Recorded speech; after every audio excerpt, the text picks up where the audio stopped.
पिछले कुछ दिनों से दिल्ली में कोरोना के केसेस काफ़ी तेज़ी से बढ़ रहे हैं।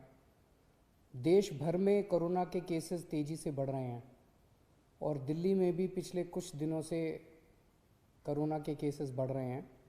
16 मार्च को दिल्ली में लगभग 425 केस थे और आज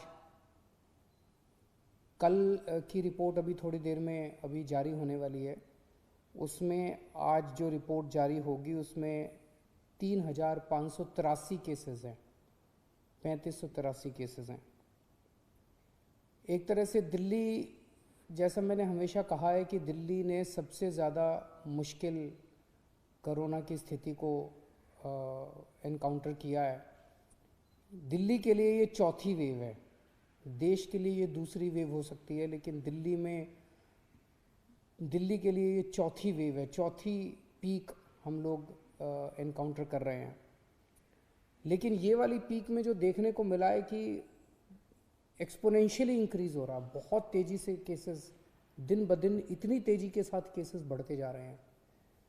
ये चिंता का विषय है, लेकिन घबराने की ज़रूरत नहीं है। हम सरकार में इस स्थिति के ऊपर पूरी नज़र रखे हुए हैं और जो भी उचित कदम उठाने की ज़रूरत है वो सभी कदम हम लोग उठा रहे हैं। इसको पूरा जो डेटा हम लोगों ने देखा है उसके हिसाब से ये केसेस तो बहुत तेज़ी से बढ़ रहे हैं, लेकिन इस बार ये जो कोरोना की चौथी वेव आई है ये पिछली वेव से कम सीरियस हैं। कम सीरियस मतलब कि एक तो मौतें काफ़ी कम हो रही हैं और दूसरा लोगों को अस्पताल में और लोगों को आईसीयू में जो भर्ती होते हैं वो काफ़ी पिछले उसके मुकाबले काफ़ी कम हैं। हम ये देख रहे थे कि अक्टूबर के महीने में जब लगभग इतने ही केस 3-4 हज़ार केसेस डेली आ रहे थे, उस वक्त आईसीयू में लगभग 1700 के करीब पेशेंट्स थे और आज लगभग 800 के करीब 50% के करीब पेशेंट्स हैं। उन दिनों में जब डेली 3-4 हज़ार केसेस आ रहे थे, 40 के करीब मौत डेली हो रही थी। आज 10-12 के करीब मौत डेली हो रही हैं। तो अभी ये वाली जो वेव आई है ये पिछली वाली वेव के मुकाबले में कम सीरियस है कि लोगों को कम अस्पताल जाना पड़ रहा है। होम आइसोलेशन में लोगों का इलाज अच्छे से हो रहा है। अभी जो स्थिति है, सरकार में लॉकडाउन किसी भी तरह का करने का कोई विचार नहीं है। हम स्थिति पे नज़र रखे हुए हैं। भविष्य में अगर ज़रूरत कभी पड़ेगी तो मैं आपसे बातचीत करके ऐसा कोई निर्णय लिया जाएगा, लेकिन अभी फ़िलहाल कोई लॉकडाउन करने का सरकार का निर्णय नहीं, सरकार का विचार नहीं है। लेकिन आज हमने मीटिंग करके ये देखा कि अस्पतालों में और कितनी व्यवस्था करने की ज़रूरत है, ताकि अगर लोग बीमार हों और वो अस्पताल में एडमिट होना चाहें तो एम्बुलेंस की व्यवस्था, अस्पताल की व्यवस्था, वेंटिलेटर की व्यवस्था, ऑक्सीजन की व्यवस्था और आईसीयू की व्यवस्था, ये सारी व्यवस्थाओं के ऊपर आज हम लोगों ने विचार किया है और इसके लिए पूरा प्लान तैयार किया है कि कैसे कैसे किन किन स्टेजेस के अंदर आईसीयू के बेड्स बढ़ाए जाएंगे, कब कब प्राइवेट अस्पतालों के अंदर आईसीयू के बेड्स बढ़ाए जाएंगे, कब कब सरकारी अस्पतालों के अंदर कितने कितने बढ़ाए जाएंगे, उसकी हम लोगों ने पूरी प्लानिंग की है। तो हॉस्पिटल मैनेजमेंट, हेल्थ मैनेजमेंट पूरा सिस्टम जो है, कोरोना में अगर आने वाले समय में केसेस इसी तेज़ी के साथ बढ़ते हैं तो उसको ध्यान में रखते हुए हम लोगों ने आज पूरी प्लानिंग की है। मुझे लगता है कि हमारे सामने मोटे मोटे तौर पे 3 काम हैं।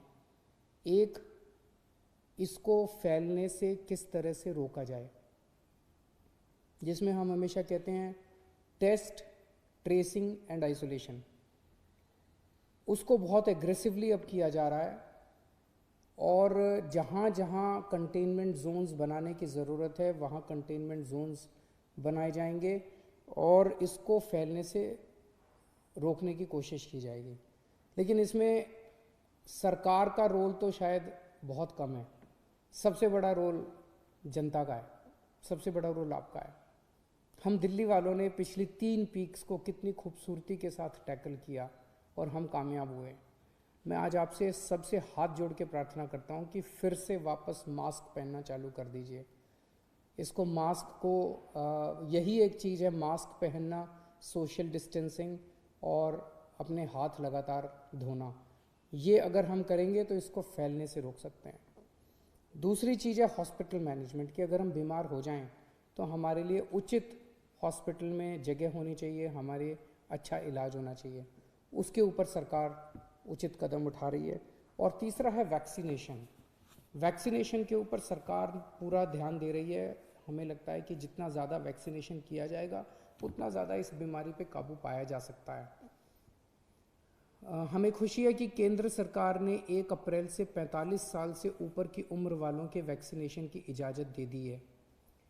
कल हम लोगों ने 71,000, दिल्ली में 71,000, हमारी कैपेसिटी अब 96,000 की हो गई है, 71,000 वैक्सीनेशन किए। हमें 2 दिक्कतें आ रही हैं। एक तो ये कि केंद्र सरकार ने गाइडलाइन की है कि जहाँ भी वैक्सीनेशन होगा वो केवल और केवल अस्पताल या हेल्थ फैसिलिटीज़ के अंदर हो सकता है। उसमें शुरू में ये डर था कि अगर वैक्सीनेशन के कुछ साइड इफ़ेक्ट हो गए, कोई रिएक्शन हो गया, तो वहाँ पे तुरंत कोई फैसिलिटी होनी चाहिए ताकि उसका इलाज किया जा सके। लेकिन अब तो 4 महीने हो गए, 3 महीने हो गए लगभग वैक्सीनेशन करते हुए। कल बता रहे हैं 71,000 हमने वैक्सीनेशन किए, जिसमें 4 लोगों को थोड़ा बहुत वो हुआ रिएक्शन वगैरह, और वो ठीक हो गए। घंटे 2 घंटे के अंदर वो लोग ठीक हो गए। तो अब ये तो सामने आ गया कि ये सेफ़ है। तो अगर ये सेफ़ है तो केंद्र सरकार अगर हमें मास लेवल पे वैक्सीनेशन करना अलाउ करे तो हम कम्युनिटी सेंटर्स में, स्कूलों के अंदर, मतलब कई 100 हज़ारों हम फैसिलिटीज़ क्रिएट करके इसको युद्ध स्तर के ऊपर वैक्सीनेशन ड्राइव शुरू कर सकते हैं। और अगर युद्ध स्तर के ऊपर वैक्सीनेशन ड्राइव शुरू की गई तो मुझे लगता है कि कोरोना को कंट्रोल करने में हम लोगों को मदद मिलेगी। उसकी हम पूरी इसके बारे में उचित व्यवस्था की जा सकती है कि जहाँ जहाँ करेंगे हम एम्बुलेंस का इंतज़ाम कर दें, वो तुरंत कोई फर्स्ट एड का इंतज़ाम कर दें, उनको अगर किसी को बाई चांस कोई रिएक्शन वगैरह होता है तो उसको देखभाल करने का इंतज़ाम किया जा सकता है। लेकिन अगर हम नॉन हेल्थ फैसिलिटीज़ में अलाउ नहीं करेंगे तो इसकी एक सीमा है जिसके बियॉन्ड हम नहीं जा पाएंगे। और दूसरा ये कि अब ये उम्र 45 साल की उम्र वाला क्लॉज हटा के और सारी जनता को एक साथ वैक्सीनेट, युद्ध स्तर के ऊपर वैक्सीनेशन करने का कार्य कर देना चाहिए ताकि हमें सबको इससे निजात मिल सके, कोरोना से निजात मिल सके। तो मैं उम्मीद करता हूं कि केंद्र सरकार इसको पूरे गौर करेगी और युद्ध स्तर के ऊपर राज्य सरकारों को अपने स्तर पे वैक्सीनेशन करने की इजाज़त देगी। और अंत में मैं जनता से अपील करना चाहता हूं कि दिल्ली की जनता ने बड़े बड़े काम करके दिखाए हैं और ये चौथी वेव भी हम लोग ज़रूर इस पे काबू पाएंगे। लेकिन आपसे फिर से अपील है कि मास्क ज़रूर पहनिए, सोशल डिस्टेंसिंग कीजिए और अपने हाथों को लगातार साबुन से या सैनिटाइज़र से साफ़ करते रहिए। बहुत बहुत शुक्रिया।